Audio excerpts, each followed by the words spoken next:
In one of our previous episodes, we actually introduced the ZZ plant.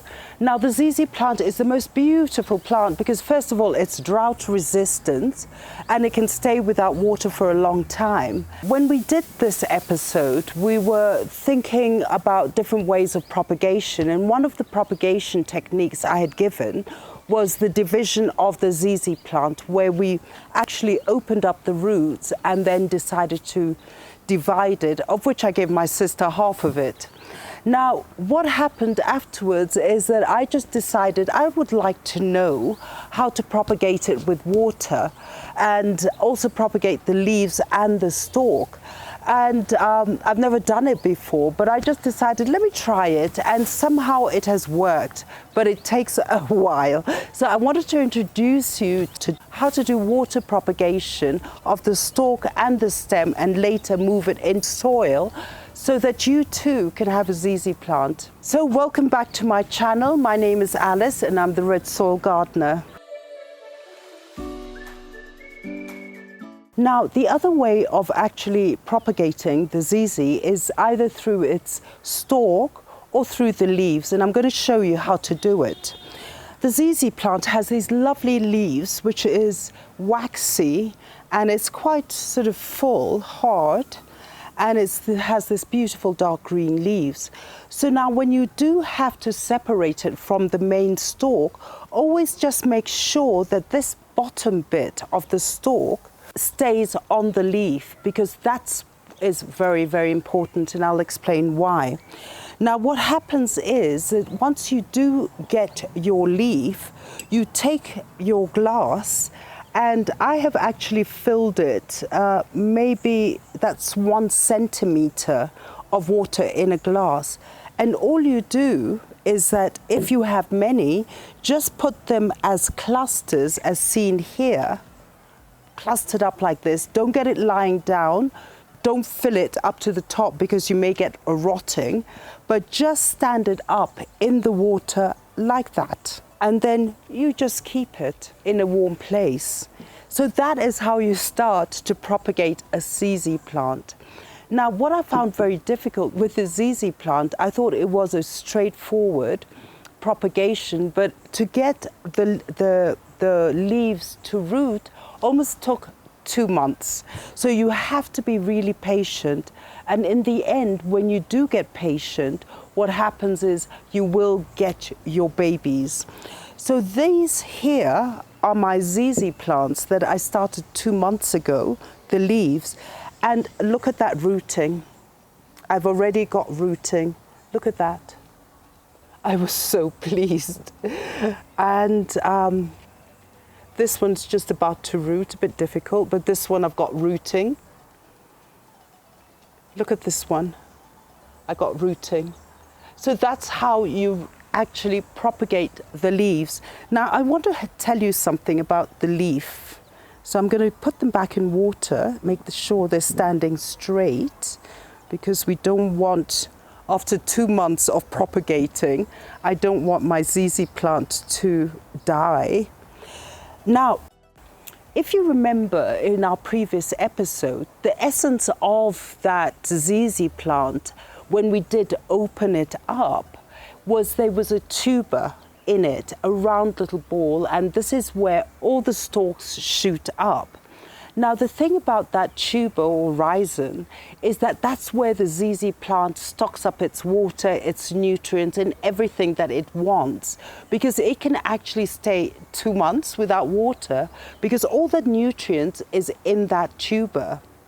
Now, the thing is that when your little leaf starts rooting, if you notice that little bit that I did show you here, this bottom bit, which is important, what happens is that is what grows into a tuber. So that tuber here has already started developing, and it's basically feeding our little leaf to make sure it survives. And once you do plant, the leaf will die and the babies will come from the tuber.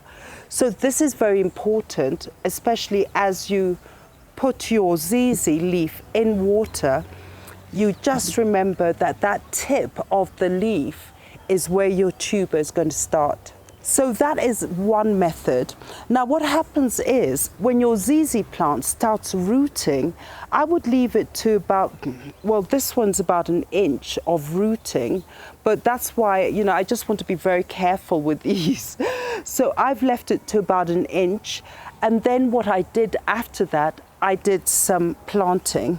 So what I did is I got one of these recycled things of mine a while ago, and I did put my ZZ babies in here, and they're slowly starting to root even more. There they are. And remember, that's the tuber, the one which is feeding it.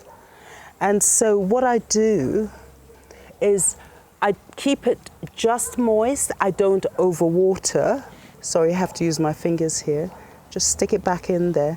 So what I did, as you've noticed here, and here, and all these babies that I did propagate from leaves, is I just decided to make a lot so that in case one or two don't succeed, at least I'll have some ZZ plants.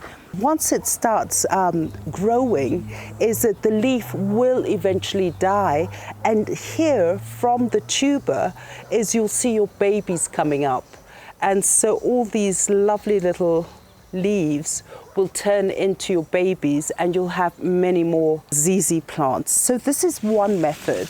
Now the next method is from the stalk.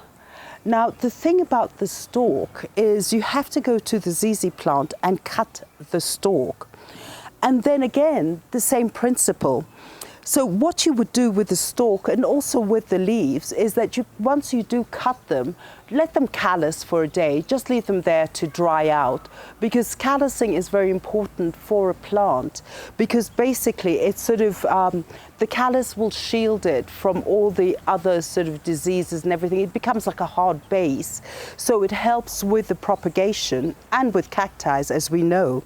So what I did again with the ZZ stalk, I put it in water, and like these other ones is that once they are in water, do change the water at least every week or even twice a week, because they get a lot of oxygen in the water. But make sure you do change the water, first of all, because you could get a lot of what you call residue from the plant if it's rotting in the water, and then it'll infect the whole plant.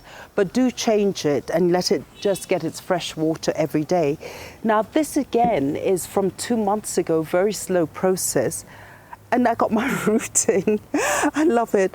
So the rooting actually comes from the base. And if you look at the base, they do, oh my gosh, I've got, that's where the tubers are. So at the base is that you get the tubers forming, and that's where the rooting goes. And what I do occasionally is I do go in there and just clean it out a bit, just removing all the dead stuff, because I don't want it in the water, is just by scraping the edges, which is dead. And yeah, there we go. Any bits that are dead are just, you know, all this dirt. And then, so what I'm going to do is I'm going to just rinse it so those little rotten bits don't come in. And then this is actually fresh water, so I'm going to put it back in fresh water, and then we see. I feel I need to get more rooting and get those little tubers really forming, and that's when I will transplant my ZZ plant into a pot and soil. So there you are. This is the ZZ plant, and good luck and be patient, because it's taken me 2 months to get here. I know in other countries like in Asia where you get more humidity and things do propagate much quicker, but I'm actually happy with this, and I'm going to keep my ZZ plant and look after them as treasure.